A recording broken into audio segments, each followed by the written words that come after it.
ख्वाब की ताबीर सुनने के बाद फ़िरौन ने ये हुक्म जारी कर दिया कि आज के बाद बनी इसराइल में जो भी लड़का पैदा होगा उसे मार दिया जाएगा, क्योंकि वो बच्चा जो सल्तनत को हलाक करेगा कहीं वो पैदा ना हो जाए। लड़कियों को छोड़ दिया जाता था और लड़कों को ज़बह कर दिया जाता था।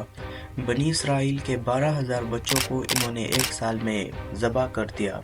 तो फिर इसके दरबारियों ने इससे रिक्वेस्ट किया कि अगर ऐसा ही चलता रहा तो फिर आपकी खिदमत के लिए कोई जवान नहीं होगा। तो फिर एक साल छोड़ा जाता, एक साल मारा जाता।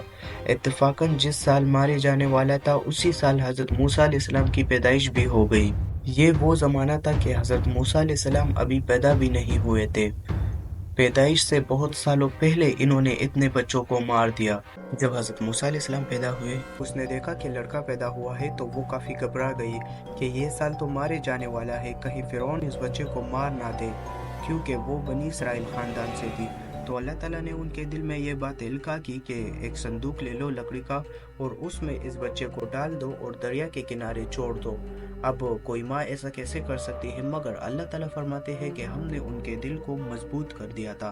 तो फिर वो एक संदूक लेती है लकड़ी का और उसमें अपने बच्चे को डाल देती है और दरिया के किनारे छोड़ देती है, और अपनी बड़ी बेटी यानी मूसा अलैहिस्सलाम की बड़ी बहन से कहती है कि इस संदूक का पीछा करो कि ये कहाँ जाता है। तो उसने देखा संदूक बहते बहते एक बागीचे के किनारे लग गया। वो बागीचा फिरौन का ही था। फिरौन की कोई औलाद नहीं थी। तो फिरौन की बीवी ने कहा कि हम इस बच्चे को रख लेते हैं, हम इससे फ़ायदा उठाएंगे। तो फिरौन ने कहा कि कहीं ये वो बच्चा तो नहीं जो मेरी सल्तनत को हलाक करेगा।